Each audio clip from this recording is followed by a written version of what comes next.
Hello everyone, I'm Sendoh, and over the past few days a well-known user in the Counter-Strike community called Bactelux has shared an interview he did with a developer of a very popular external CS2 cheat. In this interview, they discuss different aspects of the game's anti-cheat system, whether Valve is actually doing anything, and what could potentially be improved. I think it's definitely worth talking about in a video so you can get an idea of why the game is in such a bad state and how little Valve seems to care. So let's go! Before we start, I want to remind you that the purpose of this video is to show the state of the game from the perspective of someone as vile as a cheat developer, someone who makes a living selling programs that let people ruin our matches. So no, this is not any kind of advertisement, nor do I want anyone here to be encouraged to use them. That said, let's go ahead and go through the interview.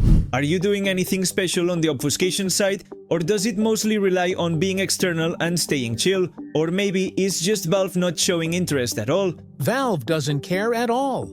We are an external with extra steps to hide it, and VAC can't see our cheat at all because if it ever tried to read our cheat memory, it'll get access violation. Last being a lame replacement for per-user obfuscation. Basically, all VAC can see is some random protected system process with a window it has no access to, neither process or window. That's pretty much it. We always seek to improve, however, both in terms of stay UD and features.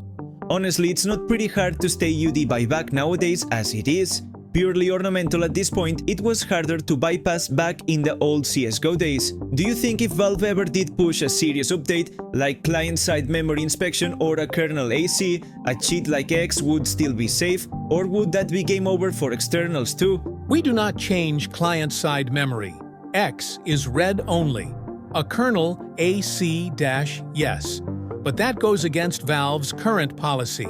If Valve pushed a kernel AC, we would first try to fight it, hoping Valve doesn't go overboard, then probably shut down for good. But I find that unlikely. If they can't use that, however, yes, we will largely suffer. Do you think Valve's whole no kernel AC approach is more about maintaining Linux compatibility or more of a public stance on not being invasive? Some people think, even some other devs, that Valve allowed cheating for a financial purpose. What do you think of Valve's whole approach of basically ditching proper client-side AC and relying on ML plus AI to detect cheaters over time? Like, do you think that's a smart way to scale AC long-term? I think they're doing the right thing, focusing on server-side AI and statistical detection.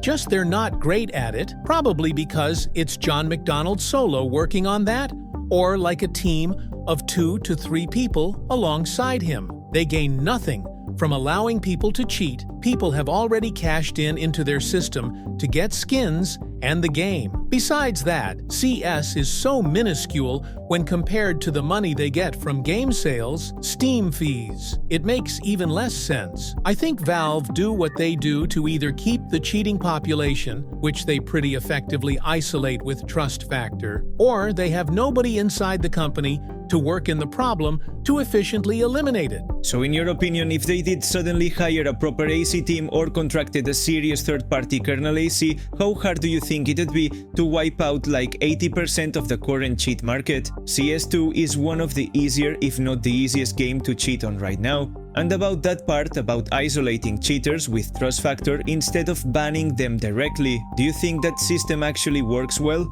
Like, do cheaters end up just playing with each other forever, or are there ways around it too? I would like to hear your honest opinion, because I know trust factor is easy to trick and you can see people literally semi-raging in green trust factor.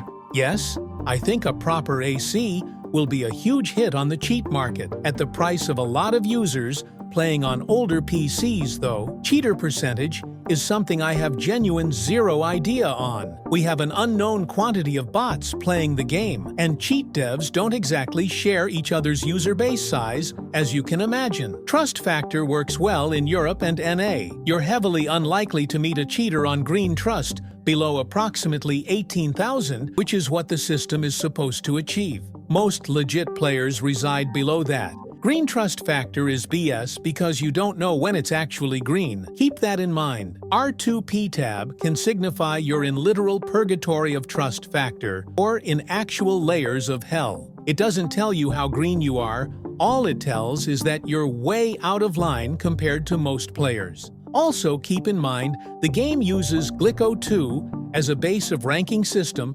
The ranks you see are just one of the parameters it uses, and cheaters almost always tend to have higher volatility parameters from my thought experiments compared to normal players. A cheater quickly exceeds the expectations of the system, meaning they get approximately plus 400 each. Match is a simple proof of that. That whole 18k thing about cheaters not showing up in green trust is interesting, but isn't that kinda idealized? I mean, I know for a fact there's a bunch of X and other external users semi-raging or closeting at 10,000, 8,000, 16,000, even 20,000 plus. A lot of good CFGs bypass backnet entirely as long as you play cleanish. Some of them even reach 20 to 25,000 and just derank manually to farm. So wouldn't that mean trust factor isolation is not really working per se, but just slowing down obvious ragers and semi-ragers? Do you think there's a way to build a strong behavior-based AC system purely on performance metrics like that? Like a smarter backnet that only looks at consistency, aim patterns, volatility, etc. Having in mind this ML system was implemented around 2018 and now in 2025 struggles to detect obvious cheaters, do you think this system will detect closet cheaters anytime in the future? People do get 30,000 with X, but it's pure semi-rage above some point, which is around 18,000-ish, which you reach fast. Given high volatility from csgo, closeting you simply cannot fight. You ultimately can't ever hope to fight it. It is definitely possible to base an anti-cheat system around statistics, given you have a large number of users vetted for your dataset. Mind you, John McDonald got into Valve as applied maths/statistical analysis expert, not a coding one. Big data is scarily effective when used like that. It can kill cheating just as effective as kernel ACs, only it won't be bypassable on client side, but rather behavior-based instead. You can never be sure about its flags, but,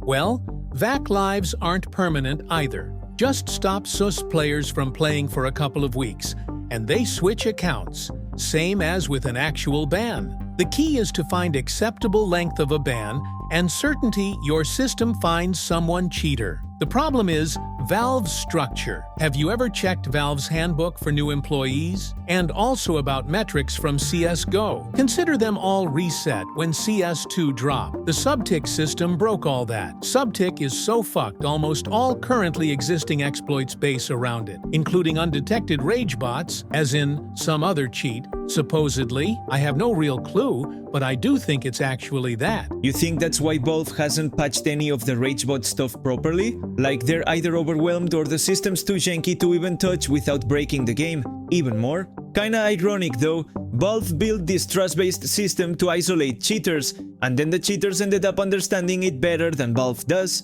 Also, that bit about big data replacing kernel ACS sounds great on paper, but how do you even trust Valve to manage a system like that if their structure is that chaotic? I don't trust Valve.